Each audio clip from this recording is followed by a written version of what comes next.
It's the final whistle on your home for sporting Kansas City. We interrupt this program for an important news announcement.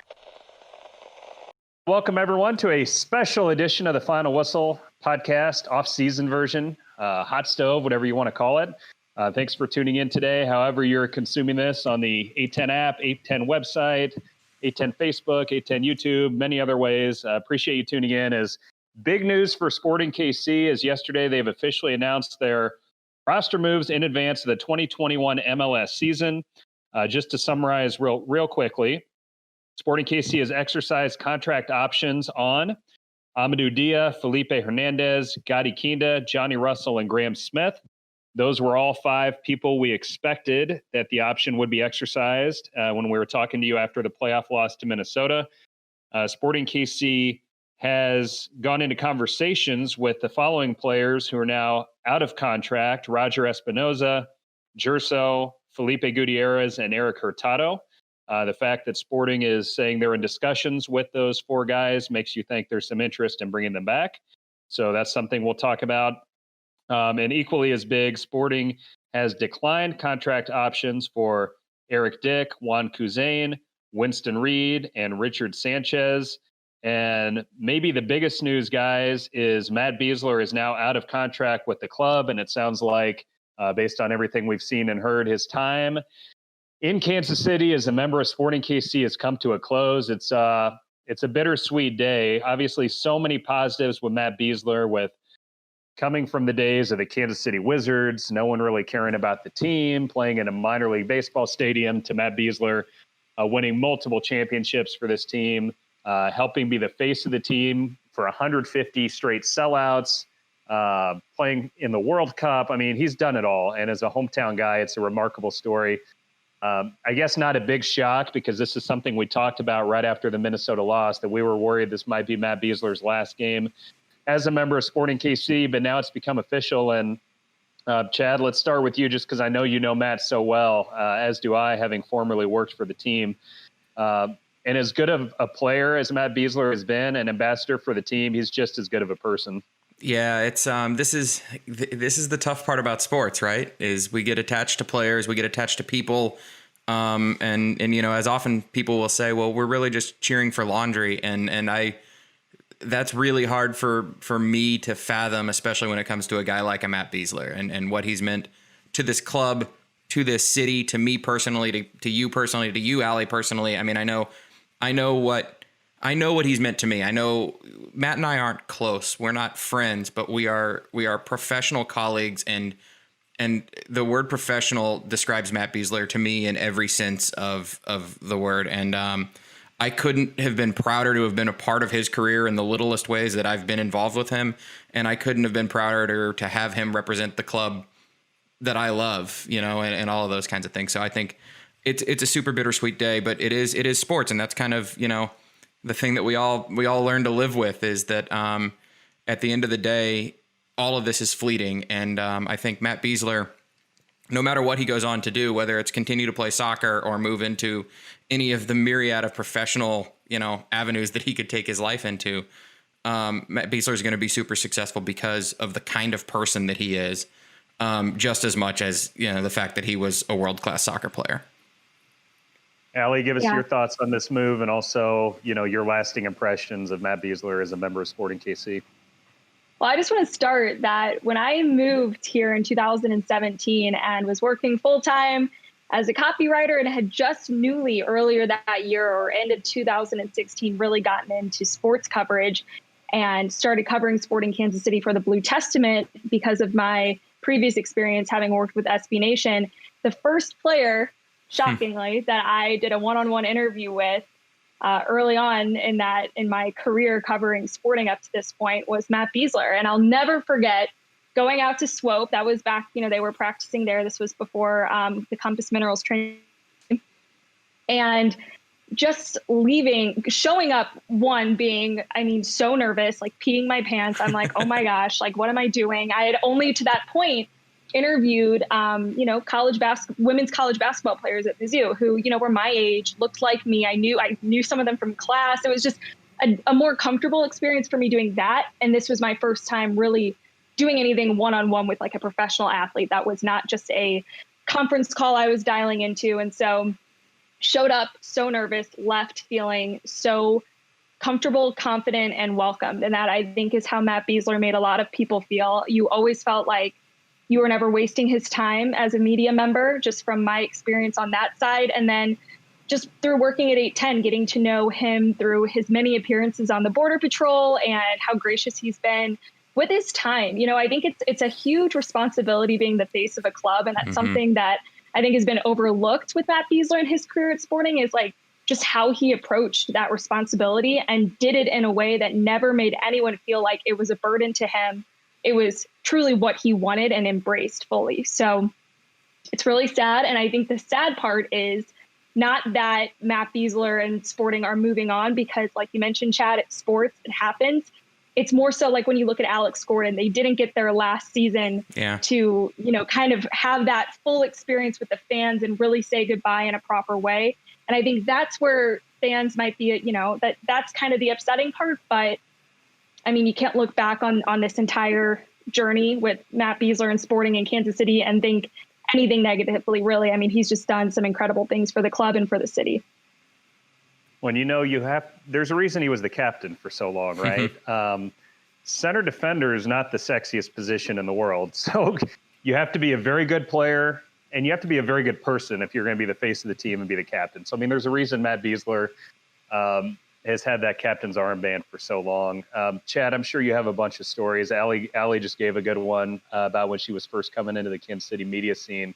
I'll give a couple, and then Chad, if you have one or two. I know for me, I was with then the Wizards, serving as public relations manager when Matt was drafted. So I'll never forget when he was drafted, and obviously that was a cool moment.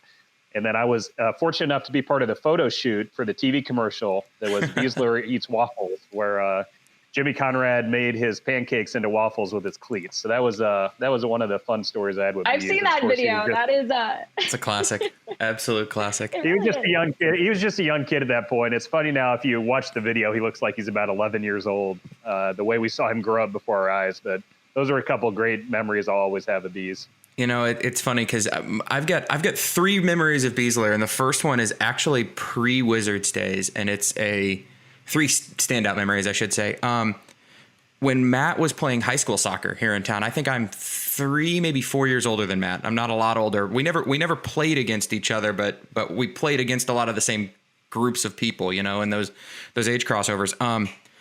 Matt was playing high school soccer. I was coaching high school soccer, and we were playing in a tournament where we were the minnow in the tournament. I think it was 8 teams, and you know, Matt was at Blue Valley Northwest. I should know this. I think he was North. And if we had won a game, we were going to play them in the next game. And he was all state at that point. He was, you know, leading the state in goal scoring and all that kind of stuff. So I went and scouted. And I just sat in the stands and watched their games. And I wish I still had the notebook. But to this day, I was like, in my notes, like, it literally said something to the effect of not that talented a player, fantastic effort, fantastic, you know, like work rate, all that kind of stuff. He was a forward at the time, which in my defense, he was a forward at the time. And then by the time he went to Notre Dame, you know, 2 years later or whatever, he was a defender and he completely changed. But that will be, you know, Matt Biesler on the field. I'll always kind of think about it in that my high school, you know, my read on him as a high school player was he wasn't that talented of a player, which clearly wasn't true.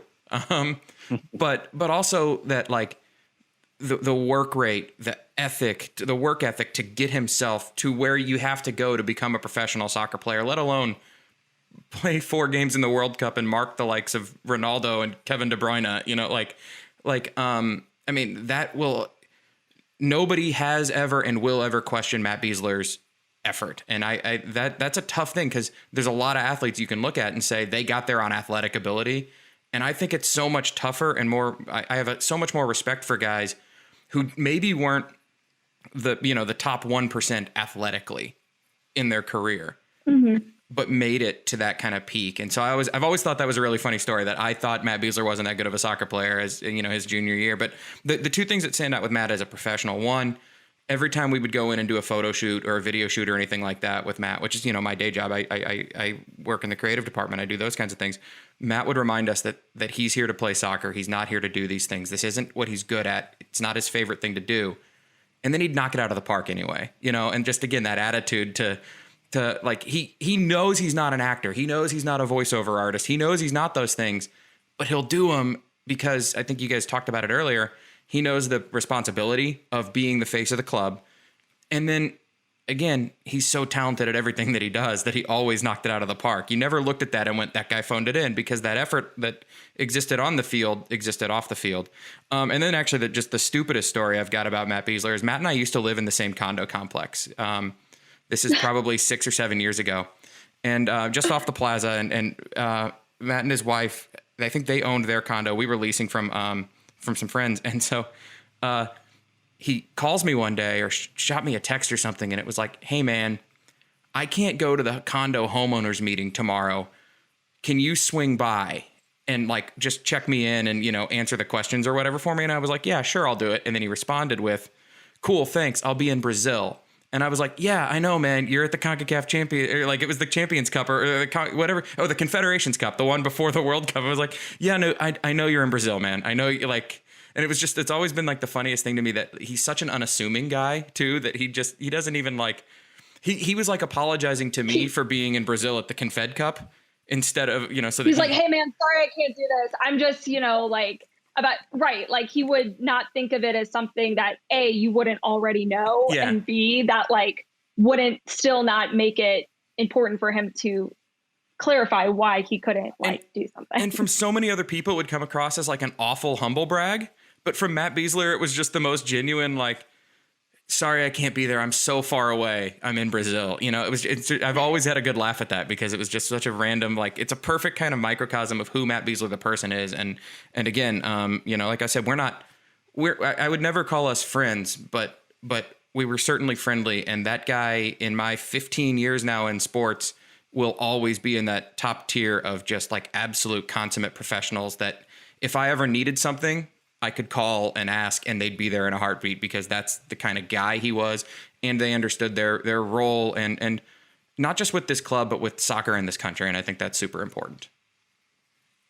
I think he would have always been there for you until he heard your scouting report just now. Yeah, I don't know that I've ever told him that story, so hopefully he's not going to watch this. That's like Tyreek's story a few days ago about the first time he saw Mahomes at training camp and thought he was trash. So that's like your story. I don't know if we can trust your scouting reports anymore, Chad. Well, there's a reason I no longer coach soccer, apparently, right?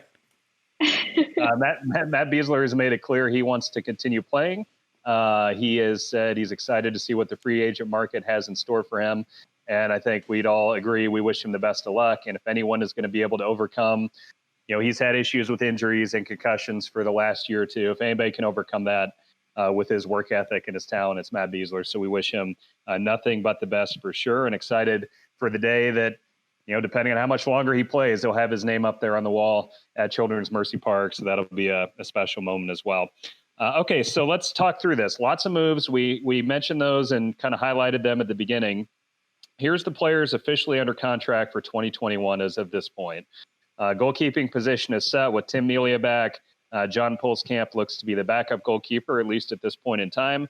The defenders group includes Amadou Dia, Andrea Fontes, who has a couple years left on his deal, Dylan Lindsay, who really developed and progressed the second half of the season once he switched to right back, Luis Martins, who's definitely a capable starter, Roberto Punchets, Graham Smith, and Graham Zusi. Midfield, Gianluca Busio, assuming he's back and doesn't get sold off in the offseason. Cam Duke, Felipe Hernandez, Gadi Kinda, Ilie Sanchez. So still some very solid names there. And then up top, Tyler Freeman, Wilson Harris, Alan Pulido, Johnny Russell, Harry Shelton, and Daniel Shallowy. And maybe we start with him, because when we went through all the guys who Sporting had options for in the offseason, Shallowy was one that we crossed off and thought, down year in 2019, didn't play much in 2020. When he did play, he didn't really get a lot of goals or assists. So how surprised were you two that Daniel Shallowy ends up getting the option picked up? Well, I just want to start because Daniel Sperry did clarify, and today. this is sometimes hard to keep track of because there are deals reworked throughout a season that, it might get a little bit of coverage, but it's kind of hard to just totally keep track all in one place. I reject the idea that anything about MLS contracts are hard to keep track of. I don't believe that. It's so easy. What are you talking about? There's nothing confusing at all about it. Could do it. Yeah. But the initial press release in February of 2018 had him pegged. This is just reading verbatim what Daniel tweeted out. Had him pegged for contract options in 20 and 21. But he and Sporting reworked the deal after the 2018 season. Of course, he had a phenomenal year that year, as we remember, which guaranteed his contract for 2021. So he is, at the end of this upcoming year, which I'd imagine, if bit more with COVID and they're able to loan him to SKC2 and maybe get him more confidence there, more time. I think that really is what hurt him this season, specifically when he did get on the field. It was, very, very short stints, the final minutes of a game, and didn't really get to see a lot from him. But really, I think what he needs the most is just game minutes and real live game experiences to help kind of him out of that funk, because we've seen what he can do. We know he's a great player, a great goal scorer. It's just a matter of kind of getting him back in the flow and really just getting that confidence back. I don't think it's anything more than that with him. So another guy, Chad, that we had kind of penciled in, we thought they might bring back was Kuzain. Young guy, another body in the midfield. Are you surprised that his option wasn't picked up? That was an interesting one. Kuzain's a kid who came up through the academy program, and almost it felt like jumped from, he'd been playing for the Rangers back, and then he jumped straight into the starting lineup for 6 matches or something like that in 2018, and performed pretty well. Scored his debut, goal. Yeah. And then when he kind of fell out of favor with the first team, he almost fell out of favor with the second team as well. He in 2019, when he was with then the Rangers, now SKC2, he wasn't starting all the time anymore. He became kind of a spot starter rather than, and so I don't, in a weird way, I kind of thought he would come back, but in a weird way, looking back at it now, it's, maybe the writing was on the wall, because he didn't suit up a lot this year. He certainly got passed over in the pecking order by Felipe Hernandez and Cam Duke. And so, I think Kuzain's a kid that obviously has a lot of talent and maybe just needs to find the right, USL club to catch on with, and then maybe has a shot to jump back into the league. St. Louis, it's unfortunate that St. Louis FC no longer exists, because that would have kind of felt like a perfect, he's from that area, so it would have been a perfect spot for him. Maybe there's still a future with SKC2 here or something like that. But, for contract purposes, you have to let him go from Sporting first or something. I don't know, but it'd be interesting. I'm interested to follow his career. Also, and this sounds like a joke, but it's true. Kuzain is massive in Malaysia. He has a massive following in Malaysia. He's very popular there. So there's potentially a lot of money in the Malaysian league for him as well. The video, an on-field interview with Kuzain after he scored in his debut, and I'm not kidding, thousands and thousands of views, all from Malaysia, and comments he is a 100% big deal. Big deal.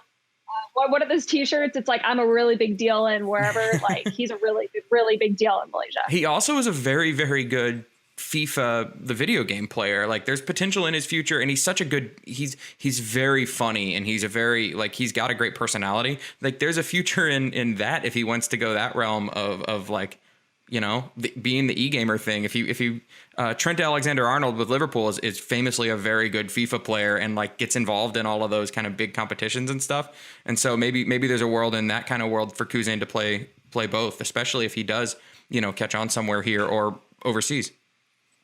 So the most interesting name out of the guys who had options declined, but conversations are still going on. It didn't say this in the press release, but Peter Vermees has told us, is Winston Reed, especially with Matt Biesler not coming back.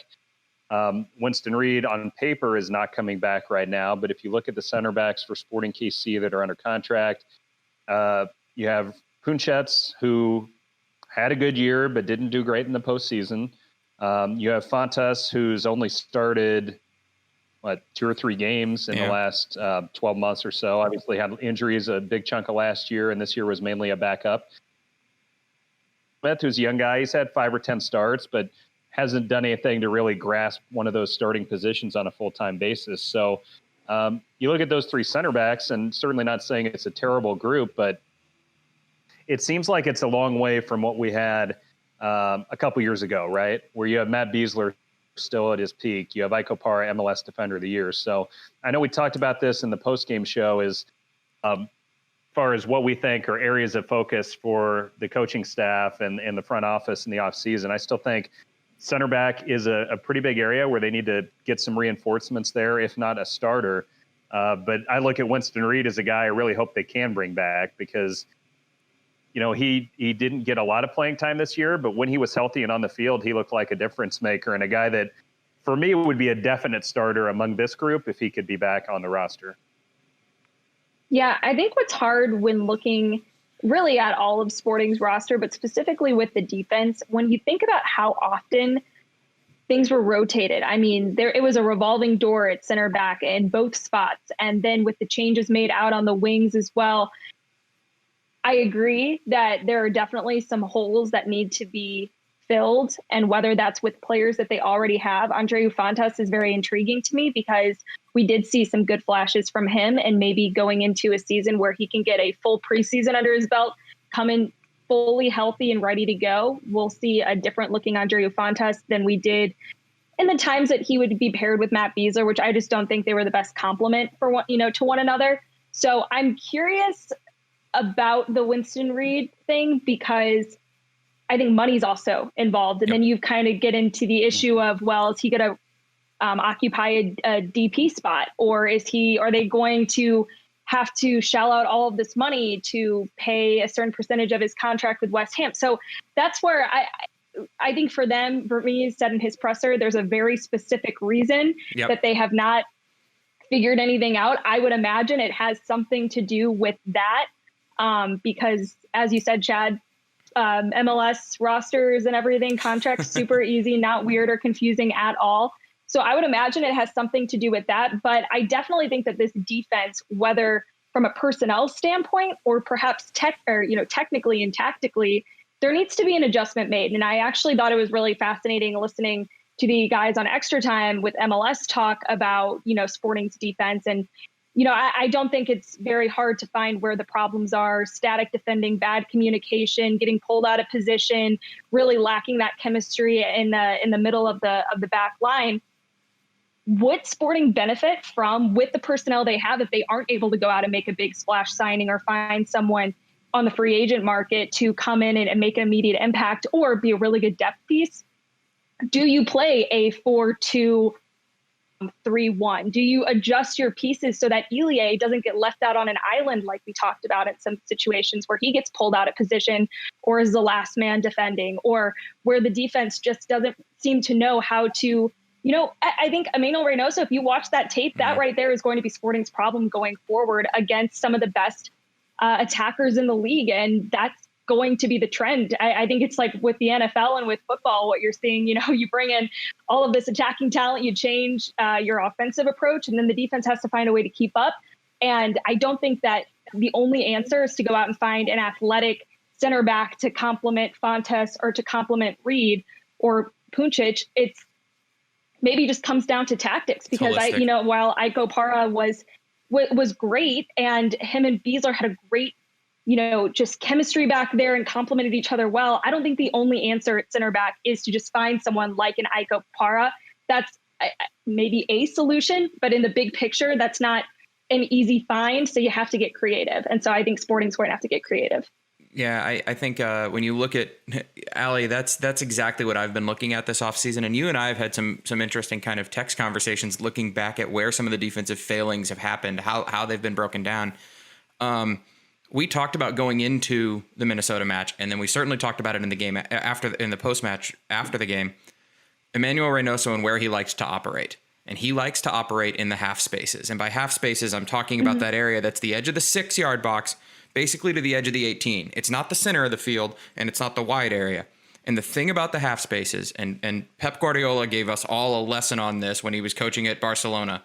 He realized if I put my best attacking players in the half spaces, it does two things. One, it pulls any single pivot holding midfielder out of the midfield or out of the center of the park. And now you've opened up space in the center of the park. And two, if I get the ball on my best attacking players in that area, And at Barcelona, it was this guy named Messi. He was pretty good. And the other guy that he had to play off of was either Xavi or Iniesta, who could both pass their way out of like the tightest of spaces. If I get the ball on those guys' feet, things open up. And so soccer is a game of diagonals, and we could, we'll get a whiteboard out someday. But now that we're on video for the offseason, we'll get a whiteboard out and diagram it. But soccer is a game of diagonals. It's diagonal runs and diagonal passes, right? Like the quickest way between two spaces is a straight line. That doesn't work in soccer. We learned that when everybody figured out how to shut down route one, old English style, just kick the ball up to the tall guy soccer, right? So now it's a game of diagonals. And if I'm standing in the middle of the field and I try to make a diagonal pass, it's going wide of the goal no matter what I do, right? But if I'm standing in the half spaces, that space that's just between the wide spot and the middle spot, and I make a diagonal pass, it's either going dead center where we score goals from, or it's going wide into the corners, which stretches a defense and lets us get the ball into the dead center where we score goals from. And so Reynoso is a master at that, and we saw it. But the two goals specifically, the first two goals specifically came through the half spaces. The second one was on a broken play, but it's in the half space, and it pulled Sporting out of shape. The first one, we talked about Kevin Molino making just a ridiculous dummy that opened up Reynoso in the half space, and all he had to do was play the through ball to the diagonal run, also into the half space from Kevin Molino. And so if you go back and watch that play, Ilie Sanchez gets pulled into the half space. Through no fault of Ilie, he's doing what he should be doing there. The problem is you didn't have that second holding midfielder or second center midfielder pivoting into that space to help him. You know who solves that? Felipe Gutierrez, or a player like him. A player like that. And that's why, again, when you talk about the back four and you talk about the center back position, if Sporting wants to play with the system that they currently have, you need a more athletic center back complement who can recover really well and can read that really well, because it might not come down to being the quickest player or Iko Para fast, but just mentally, if you're a step ahead, you're able to read that, and then you can close down the angle and cut off the passing lane to, prevent that kind of goal from happening. But to your point, if they don't play that way, and with the four that they have been working with and with the center backs they have been working with to this point, because they've gotten burned on goals like that before, not just this season, but in the past as well, even when Iko Para was there, because if you played enough times, you're going to find your way through at some point. I mean, the talent offensively is just too good in this league not to. Mm-hmm. But that's an interesting point, I think, with Felipe Gutierrez and a player who, another one, Dave, a lot of question marks with, he's still in talks with Sporting Kansas City. So curious to see what plays out there. One more quick point on that about Felipe or another double pivot or a traditional box to box 8. But in this case, one who does get back. Think about Benny Feilhaber. Benny played in that role prior to Felipe Gutierrez. And you know what Benny was totally underrated for? His work rate defensively and getting back and taking. And so what that does is that having a second person kind of fill those half spaces defensively allows Ilie not to have to sit dead center. Now he can move a little bit and not get dragged out. Because there are a lot of goals that happen with when it was Ilie, when it was Busio, when it was Felipe on dead center on his own last year. When you get pulled out, now there's space everywhere, and your back line has to overcompensate to solve for that. A player like a high work rate, work back 8 helps a lot in those kinds of situations, and doesn't solve your problems. You still have tactical things defensively that you have to work out, but it certainly makes those tactical changes easier. And I'll put this out there. Do you guys know how many matches the back four that we saw in the playoffs had played together before that conference semifinal match? Like full 90-minute games? Or even started together. Yeah.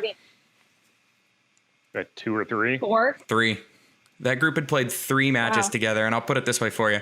When you go and that Charlie Davies, when he broke that down on extra time, he talked about how everybody was kind of licking their lips going against Sporting's defense and he gets into there's no connection. You could see the center backs aren't connected and the communication is there. You can see that they're not all connected as a back four. And that's because they're not playing together. Those dudes played 3 matches together before the playoffs or before the conference semifinals. Meanwhile, okay, Dave, let's go back to the 2000 Kansas City Wizards. MLS Cup winning champion 2000, right? Their back line. Decent defense. Yeah. Their back line on opening day and on the MLS Cup, the exact same. including the two holding midfielders in front of him. 2013 back line, opening day, the exact same as it was the night of MLS Cup. And you look at even Seattle and Columbus going into the Cup final, right? Seattle's 3 of 4 from their opening day are going to start, this weekend in MLS Cup final. And the one who's not was their DP center defender signing who got hurt in match 2. And so the rest of that group has started. So it begs the question, though, what we saw in the playoffs, which was 3 goals allowed each game, is that because Sporting needs some potential tweaks on the back line in terms of the roster, or is it because they didn't get enough time playing together? Like, is Peter Vermees confident enough that if this is the group that comes back next year, if they have a whole preseason and, Champions League potentially, by the time we get to the middle of next year, could this be a really good back line? Like most things in life, I think it's kind of a leap of faith, right? I mean, we just don't know. I think it's both. I genuinely think it's both. But that part of that's because if you've ever talked to Peter Vermees, you know that he wants people to push people. He'll bring that challenge in. Peter always says in the offseason he wants to bring in one player at every line, right? And sometimes that's just to challenge the group that's there so that they don't feel comfortable. We came into this offseason going, they don't need help in the midfield. They're golden in the midfield, right? Even though we missed the playoffs last year. And then Gadi Kinda comes in and makes this team better, So that would be my take. And Ali, I'm interested to hear your take. I do think tactically there are some things to work on. I think a lot of that can be accomplished with time together and gelling. If you're what Seattle or Columbus is going to roll out an MLS Cup and you've started 19 plus matches together, that certainly helps when you're in the playoffs, right? But Absolutely. I do think talent, you could always add more talent and you could always be faster, especially the way the game is going today. Yeah, absolutely. And I asked Vermees about that on Monday as far as defensive and offensive spending goes, not just for Sporting, but for the league as a whole. I mean, it's no secret that when you watch an MLS game, the attacking talent is just far more superior across the board in tiers 1 and 2 a lot more than dollars. It is defensively. A lot more dollars. And that's just how the league has gone up to this point. And at first, he kind of talked around it for a bit, bringing up things like, we just talked about, injuries happen.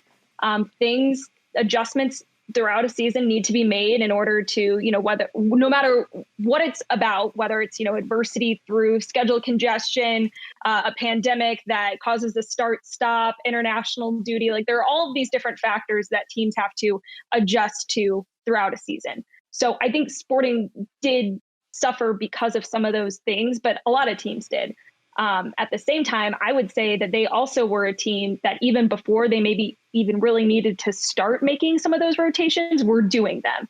And whether that was trying to figure out some things for Vermees' sake of like, what's our best starting lineup? Like, what's our best 10 to put out there on any given day? And I just really don't think that they ever figured it out. And then you got injuries coming into the mix. And that's the other thing too. All 3 phases of the game work in unison with one another, right? Like if you have a starting lineup, which Alan Pulido is not in, and he is your preferred 9, well, then you're adjusting other players who then influence how the wing backs are playing with them. And so all of it is so connected that I think, there could be games where if you've got Gadi Kinda and Alan Pulido out there getting to play together, that might make the job easier on the 2 center backs because of the work that they're able to do in keeping the ball in the attacking third. So it's just really hard for me when I look at this season as a whole.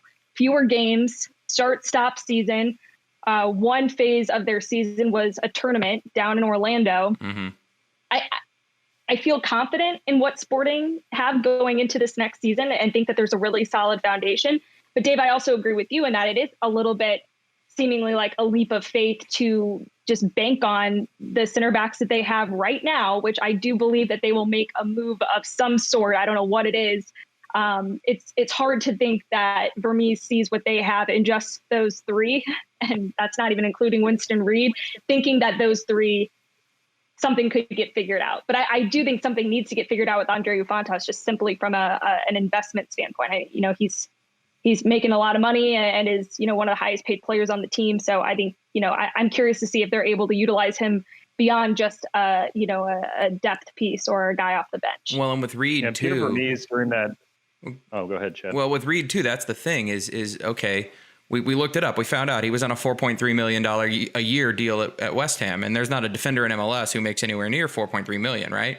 So, Allie, to your point about what I read between the lines on Peter's comment yesterday about there was a specific reason we declined his option, that reads to me like if we picked up his option, we were picking up a massive chunk of that contract, right? So he's still he's not under contract with Sporting, but he's also still is under contract with West Ham for another 2 years. I think that deal runs through 2023. So he's still a legend there. West Ham has some defensive issues, but I don't know that they necessarily will be confident enough yet that Winston Reid solves those issues. I could easily see Winston Reid, now that he's back there, going and playing there this winter, or maybe being on the squad for a little bit this winter and then coming back in the spring on a loan again. And so maybe that's what I heard there. And I'm not lying to you guys. I genuinely have no extra knowledge or anything about this. That's what I took of just knowing how those contracts kind of work with loans.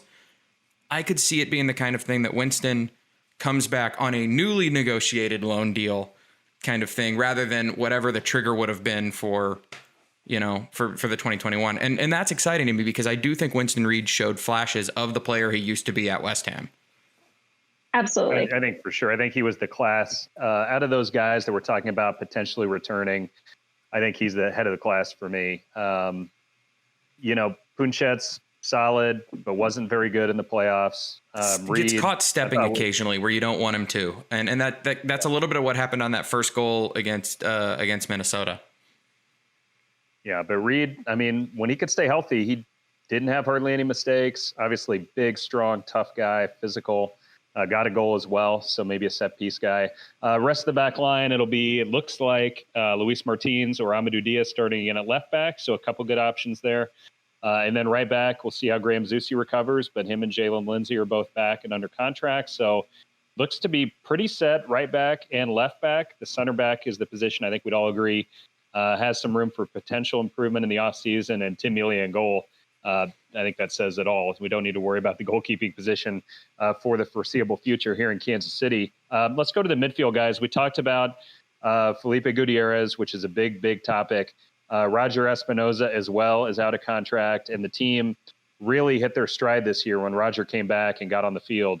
The guys who are currently under contract, it looks like the starting midfield, if opening day was tomorrow, would be Gianluca Busio, Gadi Kinda, and Ilie. Still a very strong midfield three, but if you're talking about potential at Champions League or just injuries that come up during the course of the season, you'd love to have 4 or 5 strong midfielders as opposed to the 3 that are under contract right now for Sporting KC. And that's no offense to Felipe Hernandez, but he hasn't shown yet that he's an every game starter in MLS. So let's talk about Espinoza and Felipe Gutierrez. Felipe Gutierrez is a guy that, when healthy, has been the team MVP and started off as a playmaker and an assist man, but then added goal scoring to his toolbox his last year with Sporting before his injury. Who do you think is a more important guy to try to bring back? Felipe Gutierrez, who has that MVP potential if he can stay healthy, or is it Roger Espinoza, who's kind of a glue guy who is do whatever it takes? That's a really good question. Yeah, I think they both have their pros and cons. I think maybe Felipe is the more sexy signing, and Roger Espinoza is the guy that you would just hate to see him not come back. Yeah, I'd have to say, well, here's the other thing that makes this a really hard question to answer, and something that the three of us talked about on the post-game show. We haven't seen Felipe Gutierrez play in quite some time. He pretty much has a new knee. He's entered the 30 club. Not to say that that's like the end all be all for any player. It's like you hit 30 and boom, you're done. No, but, it goes downhill pretty quick in life after that, I think. But he's getting older, and he had a significant injury that kept him out for a season and required surgery and a lot of work, and now a lot of rehab. So there's still a lot of question marks. You can watch someone in rehab, but you don't know until you get them on a field in a real game situation to really know how far along they are. So if you can get, and I think what we agreed on, if you can get, my answer really is to try and get both of them. I don't think one is more important than the other, but if you can bring both of them back on like an incentive laden deal, find a way to bring both of them down as far as contract goes. I think every player that they're still in talks with, they're trying to bring down. The one player I actually don't know if they'll be able to work something out with is Eric Hurtado, because I think I don't know what his number was at from a salary standpoint, but I feel like the market for a player like him would actually be pretty good. He's coming off a career year too in terms of goals scored. Exactly, in limited minutes and yeah. I mean, and great goals per minute. When it comes to the midfield guys, when it comes to that pairing, I've been thinking about this a lot because I have been a Roger Espinoza stan on this show forever. I think this team is so much better when Roger Espinoza is on the field. I think what he brings to the game is often not the kind of stuff that you see on the stat sheet, but even necessarily on the ball. It's the off the ball stuff. It's the locker room stuff. It's the bite he gives the team. You know, Peter loves that kind of that energy that he gives and that hardness that he gives to the team. That's irreplaceable to me. I mean, it's not, you can't replace it the same way immediately. You can bring in another hard player, but it's not going to be the same as Roger Espinoza. You know what I mean? Now you're going to adjust to that. I think this team's ceiling is higher with Felipe Gutierrez on the field than it is without him. I mean, I think that to me is the biggest thing when it comes down to, like, if I have to choose who's going to help you win an MLS Cup, you know, on any given game, it's probably Felipe Gutierrez over Roger Espinoza. But I do think that, like, it's one of those things that I think the team's floor is higher with Roger Espinoza in the 11. But I think the team's ceiling is bigger with Felipe. Here's my question. I think it's very clear with Sporting's plans that Felipe Hernandez is next in line to kind of step in that Roger Espinoza type role.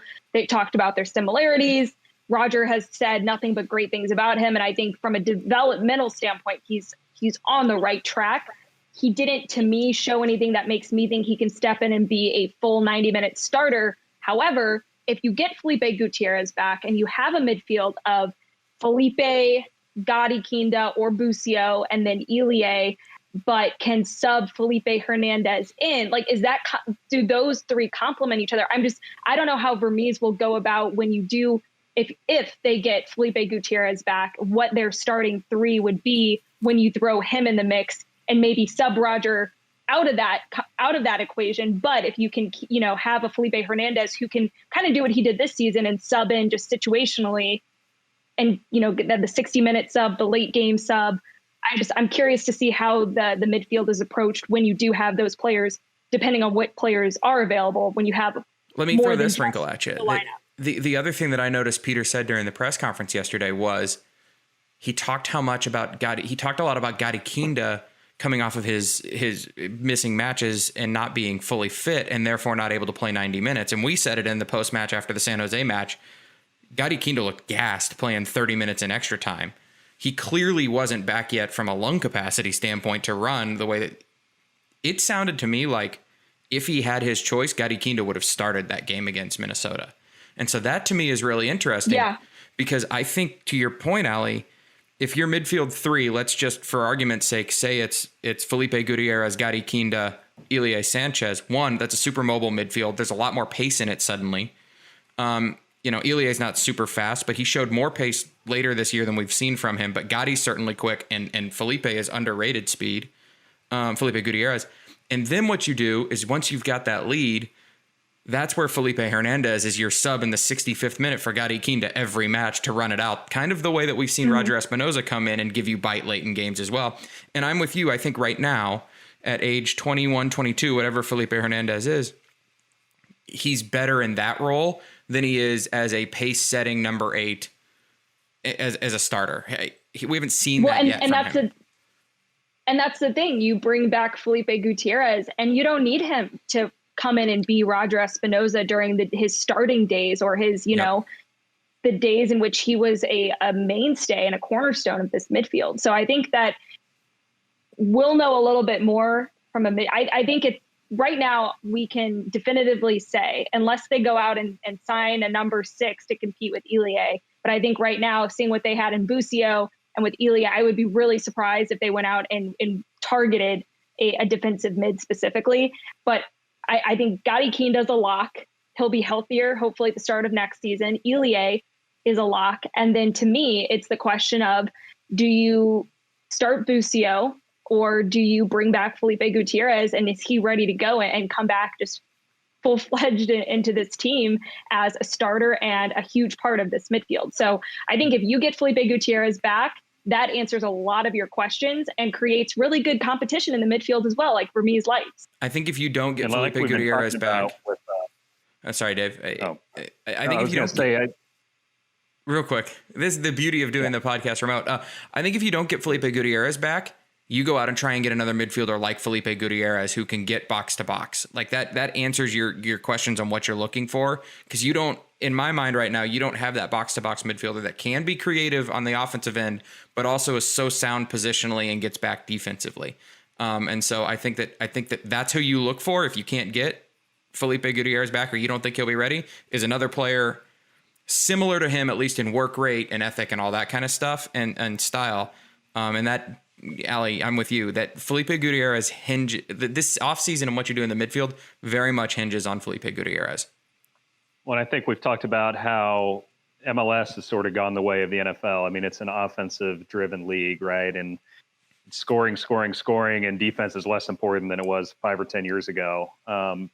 And with Sporting, and like we talked about a minute ago, some potential question marks on the defense. I mean, this isn't the 2019 defense that was historically bad, but it's also not the 2018 defense that was historically good, right? It's somewhere in the middle. So I get intrigued by the idea of Felipe Gutierrez back, or more of a goal scoring forward on the left side, and say, maybe we just go outscore everybody.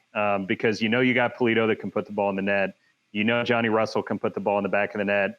Kinda looks like maybe he'd get 5 or 10, but maybe more of an assist man. But if you could add one more, either where Shelton and Gerso split time, or where Shallowy shined a couple years ago, or if Felipe comes back in the midfield, I mean, then you worry less about the defensive issues with this team if you can add one more big-time playmaker, either in the midfield or up top. Yeah, again, when I think about like the front line and who they've got right now and who they will realistically bring back, I'm trying to think like just on past Sporting teams, how many players they had available for each position. Because when it comes to those contract talks with Eric Hurtado and Gerso Fernandez, to me, if you bring back Gerso and you have Shelton, Polito, and Russell available for more games and more minutes than they were this past season, because Vermes made it very clear early on that was his preferred starting front three, with Shelton out on the wing, Polito at the 9, and Russell on the other side. And to your point, yeah, the left side, there just never seemed to be as much productivity there and didn't seem to be a comfortable spot for either Russell or Shelton. That said, though, they were still scoring a lot of goals. So I'm curious how they're assessing where their needs are and if that is a glaring need. Because as much as I think it could be a good spot for them to go out and find somebody, and they were reportedly shopping left wingers throughout the season. There were a couple of reports with a couple of players, one from Peru. I need to go back and find it, but that was a position that reportedly they were shopping for. So I think that there is interest there, but I'm curious now, again, just it's all going to depend on who they're able to figure out deals with and bring back and who they're not, which will then kind of open up where the holes are and what depth they no longer have. So I don't know. I really like it. Again, when I look back on this season, I think you can definitively say, yes, the defense needs to be addressed in some way. And whether it's Winston Reed or somebody else, I think that a move at center back will be made regardless. But everywhere else, I think it's kind of up in the air, because it's going to depend on so many different things. And it's so hard to know because we saw so many different rotations of players and lineups, and there are more questions for me than answers. So Chad, let me ask you this. Yeah. I'm always intrigued by when you can get super skilled, technically sound players playing together, right? Yeah. Like think of Benny Feilhaber when he got to his peak here with Sporting Kansas City, and he could do things in the midfield that the other guys in the roster just couldn't do in terms of setting up goals and assisting. And ever since Polito got here, every game I watch, it's like, okay, that's the best player on the field.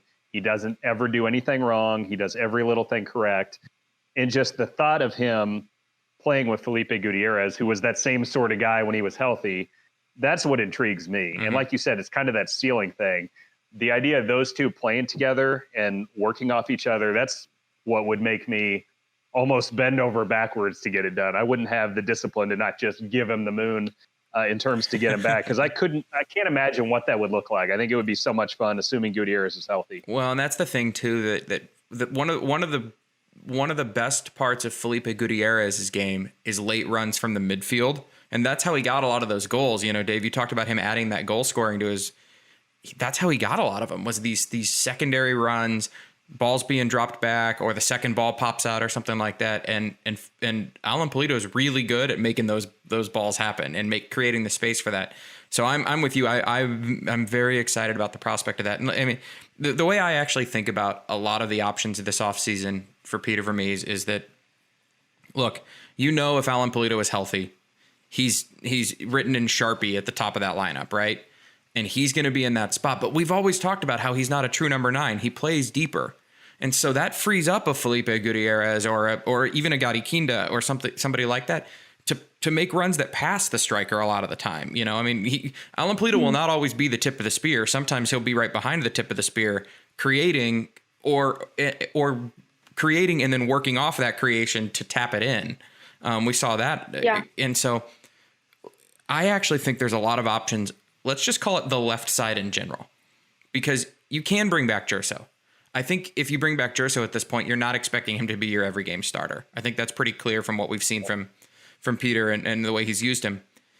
You've got Kyrie Shelton, who you can play out there. And when you play Kyrie Shelton at left striker or left winger, Pulido dropping underneath, Kyrie ends up playing a little bit higher and more of tucked in than he certainly plays more tucked in than a Gerso does or anybody like that out there. You've also got Gianluca Busio who can play out there. And then again, you've got Alan Pulido almost playing as a false 9 underneath. And Busio's not an out-and-out striker. He's not an out-and-out goal scorer. But you know where Busio likes to play is the half spaces. And Kyrie Shelton likes to play in the half spaces. And I'll talk about him all day, because what that allows is what we saw a lot from Amadou Dia and Luis Martins this year is that overlapping run on the left side. Because you've got an attacker now tucked in, and that opens up that channel on the left side. I could see Peter going out and getting a left wing back. I could see a replacement for an Amadou Dia or a Luis Martins, in that you can go out and get a really attack-minded, and that's who Peter was supposedly looking at. You know, that when you saw those rumors in the summer about who was Sporting looking at, they were looking at wing-back, like forward-thinking defender types. You know, we're not looking at Marcelo, but Marcelo types. You know, that kind of an overlapping player. I think there's something there. We just saw that used to aplomb by the Seattle Sounders this last weekend, where they knew what Minnesota was going to bring to them, and so they started Roldan at right back, the younger Roldan brother at right back, who's a more defensive-minded player. And then when they were down 2 goals and they were scrambling, they brought in their every game starter, Kelvin Leerdam, who is a much more get down the wing right back. And suddenly and not that he was the only reason they did it. There were fantastic subs across the board by Brian Schmetzer, but Leerdam was a huge part of them putting the press on to win that game. And so having kind of defensive-minded outside back and attacking-minded left winger or whatever is something that's a wrinkle that not a lot of teams in MLS can bring to you. And we saw it with Luis Martins this year. And I think that there's something in there that, you know, like ticked for Peter or ticked for this coaching staff of like, okay, maybe we don't need a true left winger. Maybe we don't need another Gerso. Maybe we need somebody who can get into those attacking spaces on the left side, but also track back and be a defensive player. So I think that opens up a ton of wrinkles I'm too. curious. Well, I'm curious, like, what you're thinking with that then, because I think it's Gianluca Busio or Kyrie Shelton tucked in. Personally, that's what, if I had to guess right now, I think he goes out and signs a wide guy. Well, because I was almost wondering then, like, could you potentially move Amadou Dia up? Maybe he's that guy. Of a left winger who can, because to me, what he showed, what I really liked in watching him this season was, 1, speed. He's good on the ball. He is pretty accurate with his crosses, but defensively can track back very quickly and is really good in one-on-one defending situations. And so I'm with you, like when it comes to like the whole left winger thing, and I need to get out of this, but like looking at it beyond just like the left offensive winger role, because it is so connected with the left back that whether they're interested in players or not, that could be a very, you play left back, but your role is to be more of an attack minded player who also defends really well. And so I'm curious with like Amadou Dia, because I'm pretty sure in his early days as a soccer player, he used to be an attacking player who moved back to defense, to be a defender. And to me, he's someone who has all of the skill sets to maybe be that. And I don't know what he's like in and around the goal. So who knows if that's even a good move or not. But if you had a good wing back behind him who could combine really well with him, which he's shown this season to me that he's really good at, and maybe him and Luis Martins. I don't know. I feel like there's so many possibilities with this roster, and we've seen so many creative things as far as players getting moved around that it's hard to rule anything out. But anything to that Chad, at all. I know, Chad, you were very excited towards the end of the year when I said, if MLS Cup is next weekend, who are you starting at left? I think left it's Busio. Forward? And you said Busio, right? So let's imagine a scenario where Felipe Gutierrez does come back, which would be amazing, and it's Gutierrez, Keane to Ilie, and then up top it's Polito, Russell, and Busio. And let's say they can stay healthy and start most games. The few games Boost started at left winger, he didn't play poorly, but I don't think he had goals or assists from that spot on the field. If he played most of a full season next year, do you see him as a guy that would get in the stat sheet a lot from that spot on the field? He obviously has a huge upside, but what do you think he would do? I think it depends on what you ask from that role. And that's a terrible cop-out question or cop-out answer, and I realize that, but I do. I think it's what you ask that person to do. When Kyrie Shelton was playing left winger nominally, Peter wasn't asking him to score goals. He was asking him to help create for the rest of the team. And that was the same thing we saw when Kyrie Shelton was here essentially as a 9 back in 2018, right? He wasn't necessarily saying, go out and get me 2 goals a game. He was saying, I want you to create so that the wingers can score all the goals, and they did that season. Tactically, I can see a way that it works, and I do not know that this is where the coaching staff is headed, but I can see a way that it works where you've got Alan Polito up top, you've got Gadi Kinda working underneath him, you've got Felipe Gutierrez going essentially box to box and kind of giving you that double pivot. And it's not really a true double pivot because Ilie is not going to go forward, but it gives you coverage, right? And you've got Busio tucking in on the left, playing in that half space, creating, because we know he's got that in his game now. We've seen that, he can play forward, he can play back, he can play side. He makes little things happen, and we know he can shoot. Arguably, I think he's a better shooter of the ball, especially from deep, than a Kyrie Shelton, an out-and-out striker, right? So now you've got these options, and then you've got somebody, whether that's Amadou Dia or Luis Martins or new signing, bombing down the left wing and overlapping and just whipping in crosses. You don't need Busio to whip crosses in because you got another guy to whip crosses in going wider of him, right? And so I think there's something to that. And I do think we've always talked, where is Gianluca Busio's career going to take him? Where is his position going forward? And I think there's something to him being in that role where I compared him a little bit to Kai Havertz early in the season. Kai Havertz is a player without a position. Is he a striker? Is he a center forward? Is he a midfielder? Is he a winger? I think there's a little bit of that to Gianluca Busio because now we know he can play the 6 if he needs to, but maybe he's also that kind of 8.5. He's not a box to box midfielder necessarily. He's not a creative midfielder necessarily. He's not a winger really, but where did he, I don't know, platform 9 3/4. It's that kind of thing, Allie. I think and maybe I'm wrong, but tactically I can see how that could break a team down. I could see how that could create space. Now, the thing about that is that requires a very specific type of player at all times in all of those places. And if those pieces aren't there, you can't just plug and play somebody else for Gianluca Busio at left wing and play the same way. You got to play a game a different way. And the same thing with Polito, if Polito's out.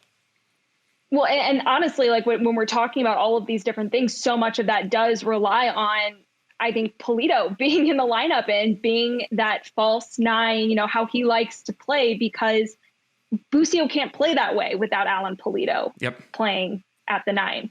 And to me, that is where all of the roster questions get really interesting, and you could kind of talk yourself in circles with it, because it was the left wing, maybe a big question this season for sure, but you also didn't have your preferred number 9 playing roughly even half the minutes available this regular season or any of the postseason. So it's kind of hard to truly judge what this team has offensively and the options that they have when you don't have the one piece that is so important for the puzzle. That's the last piece that they were missing, and that didn't allow them to maximize their strengths and what they had been doing and building all season long with Pulido as the main part of the system. So I think that, when you look at some of the breakdowns that happened with this team, and, I think the one thing that was disappointing for a lot of people is, how did this team only get shut out 3 times this season? Mm-hmm. One of those games being the most important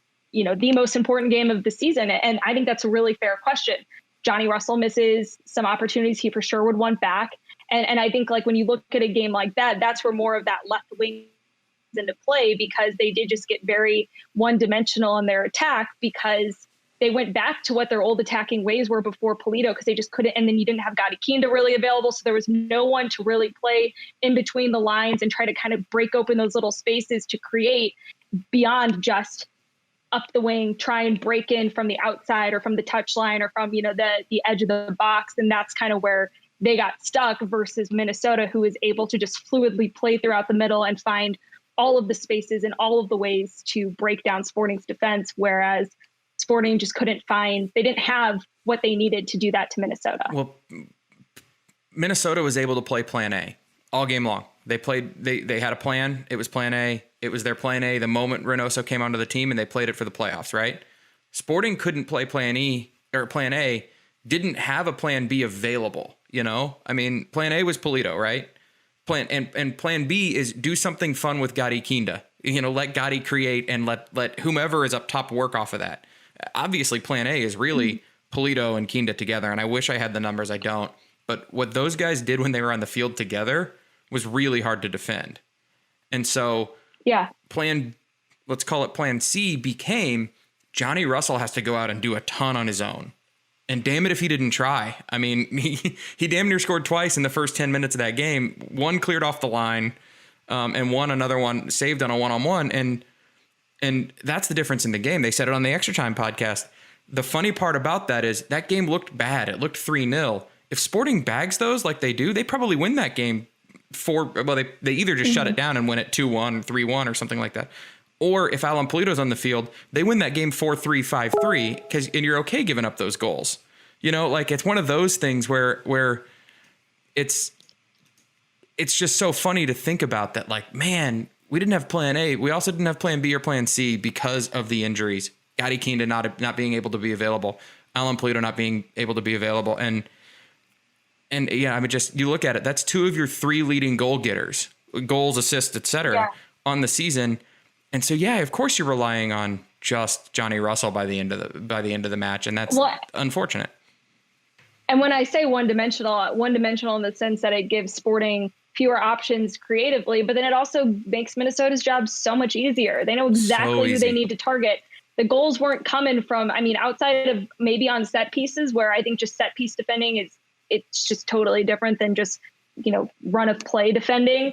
In just like the game flow, they knew exactly who they needed to shut down. You shut down Gerso and you shut down Johnny. Kyrie's probably not going to score, but they like anything that was coming from the wings, they were there, and they were making it really hard to penetrate those through balls and getting anything across. And even when they did get it across, Sporting just doesn't have the players when there's traffic to put the ball in the net and score like a crazy goal, because it didn't seem like they had even a close chance after those early ones. Well, and after that goal too, after the first goal for Minnesota, it changed how Minnesota played. If you go back and watch the beginning where the chances came from, Debasi, who was this big midseason signing for Minnesota. Yeah, he was a midseason signing, right? Anyway, Debasi was he was. Yeah, so he got pulled out 3 times. 2 of them, one was the Johnny Russell chance where he chips the keeper and it gets saved off the line. The second one was the 1v1. Like Debasi almost single-handedly nearly responsible for 2 goals against Minnesota. And once they got that goal, he did not step again that I saw watching back the tape. He did not step again the same way. And whether that was the coaches got to him before the goal and said, hey, stop freaking stepping because it's creating chances, or they changed the way that they played across the board after they got the lead, which both of those things could be true. And it was like, oh yeah, suddenly the opportunities that were there in the first 15 minutes just dried up. And then in the second half, they had no reason to step. They just kept everything in front of them. They didn't park the bus per se, but it was pretty close, So it comes back to tactics, and especially defensive tactics. If your center backs are making mistakes, or they're not stepping, or they're not communicating, it creates chances. Minnesota got really, really lucky. They had a great play by Boxall. They had a great save by St. Clair. They got tremendously lucky on the 1v1, because if Johnny lays that off, Jerso taps it in.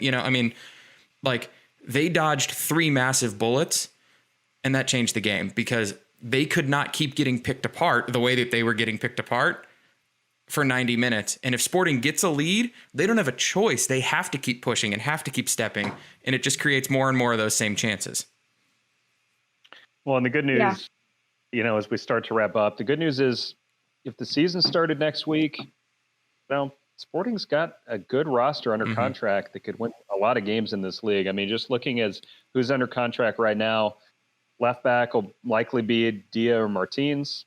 Fontas you would pencil in right now, along with Punchets, and then Lindsay or Zusi at right back. Midfield, guys under contract, Busio, Kinda, Ilie, and then kind of that preferred front three that we didn't get to see a lot this year, Shelton, Polito, and Johnny Russell. And that's without these other guys that we think will be added to the roster. I mean, you're talking about Jerso potentially coming back as a backup, Hurtado potentially coming back as a backup, Felipe Gutierrez potentially returning as an MVP type guy if he's healthy, Winston Reed potentially coming back as a starting center back, and Roger Espinoza potentially coming back either as a role player, or if Busio ships up top, maybe Roger continues to start a decent amount of games in the midfield. Certainly would give him a nice rotation there if he and Gutierrez both come back. And then on top of that, I mean, there'll be 3 or 4 free agent signings too, right? Budget now. Agency starts in MLS next week. At this time a year ago, Sporting had already agreed to a deal with Alan Polito. So I think if the 3 of us reconnect a month from now, we'll be talking about even a better roster than what I just rolled through. I mean, I think we'll have a lot of updates on these guys that Sporting's talking to, and there'll be a couple surprises that we're not even thinking about. So if you guys are open to it, I think maybe we do this again right after the holidays and see where things stand. Absolutely. Yeah. Well, just kind of like we talked about, though, I mean, what moves or changes are made based on what knowledge we have now versus what we will probably know in a couple of weeks or a month will totally change, I think, our understanding of what this team could look like, and from a starting 11 standpoint, and just from a depth standpoint when you look at each position and where players might go, because you lose any of those players in the midfield, like say they don't bring back Roger, or say they don't bring back Felipe Gutierrez, maybe both. Well, then I think Busio's got to stay in the midfield, right? And then that opens up the left wing conversation again. So, just depending on how all that goes, and who knows who they've had their eye on, a couple of players like you see throughout the season, reports about a winger, reports about a left back, reports about this. So, kind of where they're looking position wise, and you can see kind of where the holes are on the team. But as for where they make moves and who becomes available in free agency, it's going to be really interesting. Well, you have money now though, too. That's the other side of the Matt Biesler thing is that's $800,000 or whatever Biesler was on back in your salary cap, and the same thing if Roger Espinoza doesn't come back, or if Roger comes back at a different salary structure than what he was on, previously, or Felipe Gutierrez, Ali, I think you said it earlier that you have to assume that these players that are being negotiated with are all being negotiated to come back at lesser deals, at least on like the nominal of original cap hit. There may be incentives, there may be things like that, but that structured cap number, you have space now that you didn't have 24 hours ago. And a year ago at this time, none of us had ever heard of Gadi Kinda. So, and frankly, I guess we had already signed Alan Polito at this point, but right before that, I'd seen Alan Polito play. I'd heard of Alan Polito. I never would have thought Alan Polito was an option, I knew that guy was tearing up the Liga MX, but I didn't know he was going to be coming here and tearing this team up, or this league up too. So I think there's so much. Look, if Matt Biesler was on an $800,000 contract and Roger Espinoza was on an $800,000 contract, and they both don't come back, or Roger comes back at half that, that's $1.4 million in cap room. There's a whole lot of players out there that you can go get for $1.4 million. Or there's a whole lot of combinations of players you can go get either in MLS or in the international market who are available for in those ranges. And you know, that's always the fun part about the offseason, right? Is that like this hot stove stuff is great. And in a month, we will be talking about that player that we've never heard of, or maybe we saw play one time when we turned on a random Europa League match and, or something like that. And so that's exciting. There's also a ton of like young attacking players in MLS that I think could be out of contract or available, and those kinds of things. It's such a really exciting time for this league that I think we're only going to see the offensive defensive gulf continue. We're going to see more and more exciting young attackers coming into this league, whether from outside of the country or these young Americans stepping up. And Peter Vermees is never one to miss the curve. He's always at the head of the curve. So you think that thing is that's gonna benefit Sporting. Yeah. Well, hey, I remember another thing that was said on the Extra Time podcast, and I'm like, do I need to go watch some college film this week? Talent in the Super Turf? Do we get a little? Apparently, it's a loaded draft. Player action? Yeah, and maybe some defensive talent as well. I don't know. I mean, Sporting Kid City's held on to Graham Smith, and he had some great, again, when we talk about the great flashes this season, but maybe not as much as Eric Bieniemy likes to say with the Chiefs, consistent behavior on tape. We didn't see a lot of consistent behavior on tape game in and game out. But I am curious because I do think that Graham Smith is another intriguing player at center back who maybe lacks a little bit of experience, but I think has good instincts at the position. And, just in the more he's put into certain game situations, has the athleticism, has the height, has some of the qualities that you would want in a center back. But could they find another talented piece in the draft? I mean, they've gotten some decent amount of production out of him. Don't know what the expectation was there. I don't know if I necessarily agree with Charlie Davies and think that the future at center back and finding your guy is going to be in the draft with all of the attacking talent and just the disparity there. But I guess we'll see. Well, maybe it's in the academy. Sporting really became one of the dominant teams in Major League Soccer thanks to their great drafting, right? In the late 2005s and to 2010. I mean, that's how they built the core of this team. It has kind of fallen off in recent years, the draft overall, but specifically for Sporting, they've gone a lot more through the academy and free agency. So, yeah, there's definitely some potential. The academy is very interesting to me because I do think, obviously we've seen Felipe Hernandez, we've seen Gianluca Busio and Jalen Lindsay and Daniel Shallowy and all those guys come up. Now we've got Wilson Harris in the fray. You've got Tyler Freeman in the fray. We haven't seen those guys yet. Wilson Harris bagged goals on goals on goals in USL. Now, I know it's a different league. I know it's a different level, but you watch him play and he's got a knack. He's just got that goal scoring that's really tough to teach. So there's maybe something there as a potential striker option as we look into next season.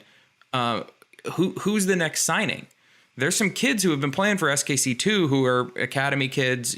Jake Davis is apparently a really talented player. I've seen him play enough, but I haven't seen him play enough to know that he can make it. Kaveh Rod. Kaveh Rod started nearly every game for SK2 at center back. And so is it Kaveh or Jahan? But one of the Rod brothers started every game at center back and is really talented, big, strong body, fast. There's options out there. And you wonder, is the next Matt Biesler literally coming through the academy this time that wasn't available to Matt Biesler when he came up? And, there's a lot of that potential out there.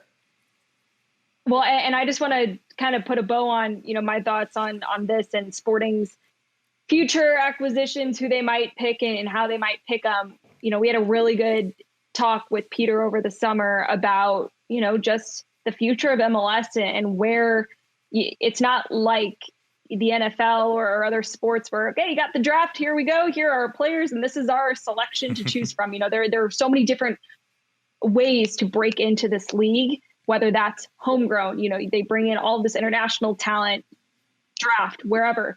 And he really emphasized that there is no one path to finding your way into MLS, into anything really. But, I think that that's important too, as I think when we go into off seasons and it's like, who are they going to sign don't be surprised if there's a guy that you've never heard of before and, they've had their eye on him. And I think that that's something where the investment that Sporting's made in their scouting department, because there is talent all over the place. You just have to find it. So.